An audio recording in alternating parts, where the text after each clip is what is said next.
इस मगालते में मत रहना कि हम वैक्सीन ले लेंगे, इंजेक्शन लग जाएगा या टैबलेट्स खा लेंगे तो हम ठीक हो जाएंगे। नहीं नहीं, जो एहतियात है वो लाजम है। इंसान अगर एहतियात नहीं करेगा तो मारा जाएगा। मैं आपको ये भी बताता हूँ कि वैक्सीन उन लोगों को दी जाएगी जिनको कोरोना नहीं हुआ हुआ। तो अल्लाह के सामने क्या मुश्किल है कि ये 8 अरब और अल्लाह उठा के इनको गर्क कर दे। ये तो एक छोटा सा सियारा है जिसके ऊपर हम लोग जिंदा हैं, तो अल्लाह चाहे इसको यूं करके उड़ा दे। बिस्मिल्लाहिर्रहमानिर्रहीम। अस्सलाम वालेकुम नाज़रीन, आप देख रहे हैं प्रोग्राम फैज़ आम और मैं हूं आपका मेज़बान सैयद साकिब हुसैन शाह। नाज़रीन मोहतरम, हम लोगों ने फैज़ आम में फ़राज़ी साहब की किताब रोज़े क़यामत पर सिलसिलावार गुफ्तगू की और फ़राज़ी साहब से रहनुमाई लेते रहे कि फ़राज़ी साहब ने आज से 10 से 12 साल पहले कोरोना की लहर, आज के वक्त में जो बीमारी, जो वबा फैली और इससे लाखों लोग इस दुनिया से चले गए, इसके बारे में किस तरह तहरीर किया। इस किताब को जब पढ़ते हैं तो फ़राज़ी साहब सिलसिलावार एक दिन के बाद दूसरा, दूसरे के बाद तीसरा, और वो तमाम हक़ाइक़, वो मंजरनामा पेश करते हैं जो आजकल हम लोग देख रहे हैं। फ़राज़ी साहब से बात कर रहे थे। फरवरी में फ़राज़ी साहब ने बताया था कि कोरोना की एक दोबारा लहर आएगी और आज फिर देख रहे हैं कि कोरोना दोबारा से किस तरह से ताकतवर होता चला जा रहा है और किस तरह से असरअंदाज हो रहा है। फ़राज़ी साहब से मिलते हैं, इनसे बात करते हैं, इनसे रहनुमाई लेते हैं। अस्सलाम वालेकुम फ़राज़ी साहब। जी वालेकुम अस्सलाम।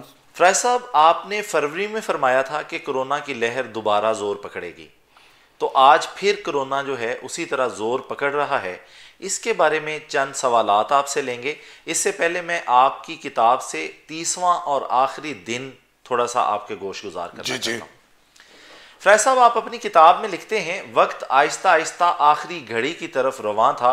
आज 29वां दिन की रात थी, पूरी कायनात जाग रही थी। छोटे छोटे बच्चे भूखे प्यासे रो रो कर सो गए थे, किसी घर में चूल्हा नहीं जल रहा था।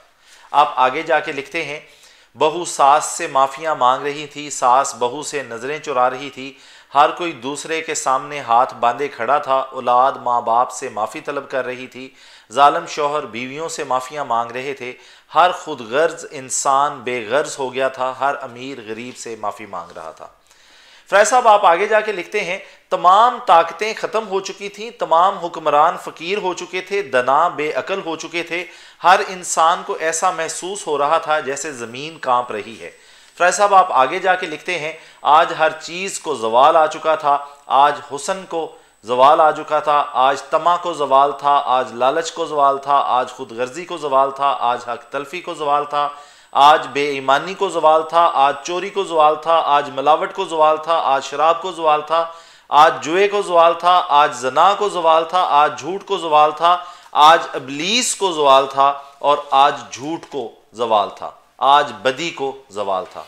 फ़राज़ी साहब, मैं आपसे जानना ये चाहता हूँ कि हम लोगों ने ये सारा मंजरनामा देखा कि किस तरह हस्पताल बंद हो गए, किस तरह एयरपोर्ट्स जो थे वो बंद कर दिए गए, किस तरह से सोने की कीमतें जो थीं उनमें गिरावट आई, उनमें कमी आई, किस तरह से तेल की मंडी को जो है वो ज़वाल का सामना करना पड़ा, किस तरह मुख्तलिफ माशियतें जो हैं वो गिरी, ज़वाल पजीर हुई।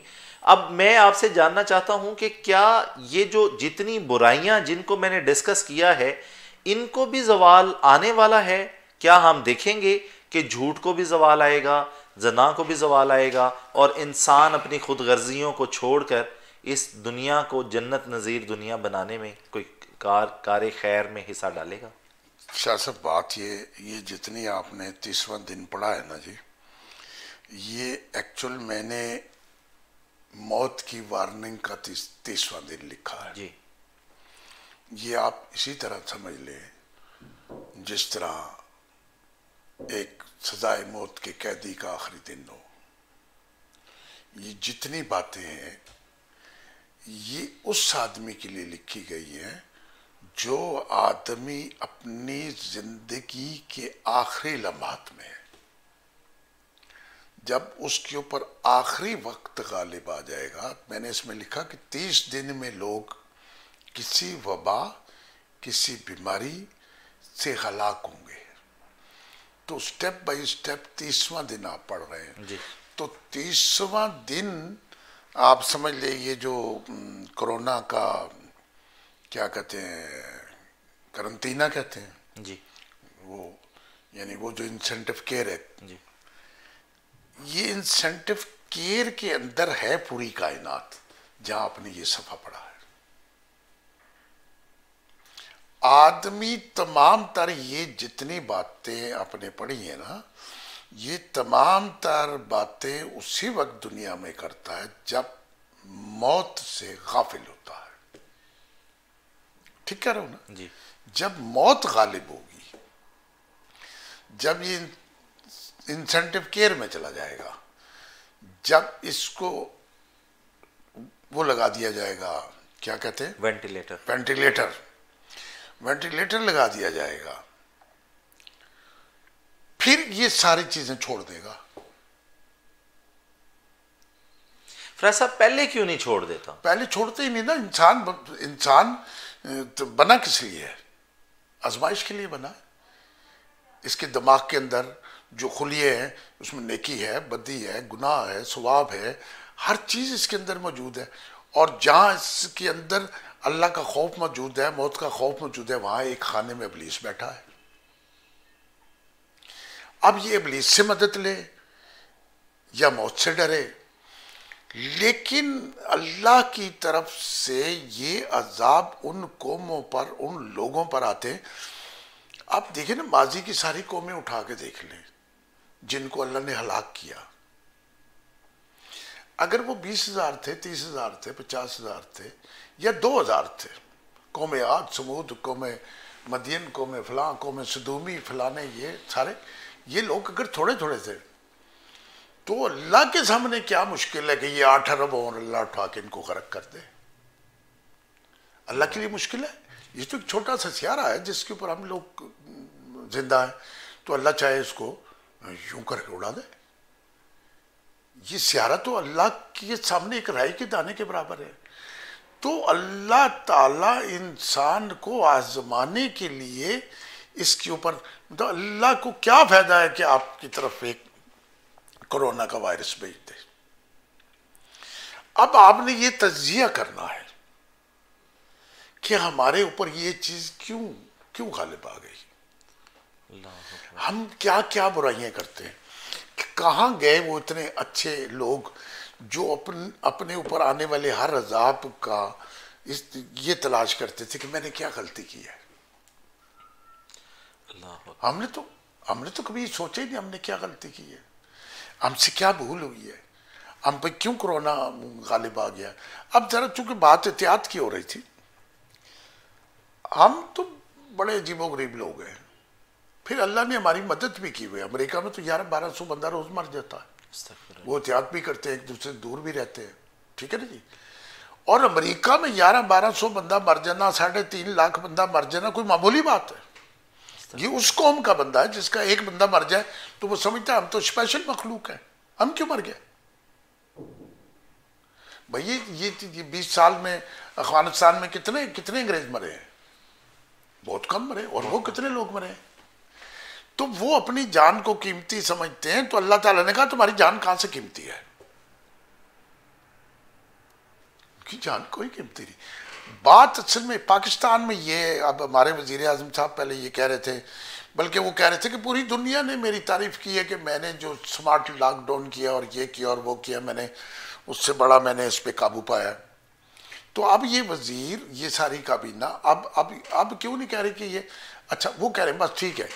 अब हमारे पाकिस्तानी लोगों को एक तो यही नहीं पता लगा कि 6 फुट कितना दूर होता है, एक यही नहीं पता लगा कि मास्क पहनना ज़रूरी है, एक यही नहीं पता लगा कि हाथ धोना ज़रूरी है। मैं अपने घर में लोगों को कहता हूँ यार बाहर से आए हाथ धो लो। तो जैसे मैं पहले प्रोग्राम में जिक्र कर चुका हूँ कि इंसान अगर एहतियात नहीं करेगा तो मारा जाएगा। हम क्या मास्क नहीं लगा सकते? और शाह साहब मैं आपको एक आखिरी और अच्छी बात बताता हूँ। अब इंसान किस खुशफहमी में है, अमेरिका किस खुशफहमी में, रूस किस खुशफहमी में, इटली और चाइना किस खुशफहमी में? वो कहते बस अब वैक्सीन बन जाएगी। मैं आपको ये भी बताता हूं कि वैक्सीन उन लोगों को दी जाएगी जिनको कोरोना नहीं हुआ हुआ। जैसे आप पोलियो के कतरे पिलाते हैं कि इसको पोलियो ना हो जाए बच्चे को, ये वैक्सीन उन लोगों को दी जाएगी। और फिर एक आपको बात बताता हूं, जैसे मैंने पिछले प्रोग्राम में कहा कि डॉक्टर साहब ने आपको दवाई दी, आपने कोल्ड ड्रिंक पी ली, उसने कहा मेरी दवाई बेअसर होगी।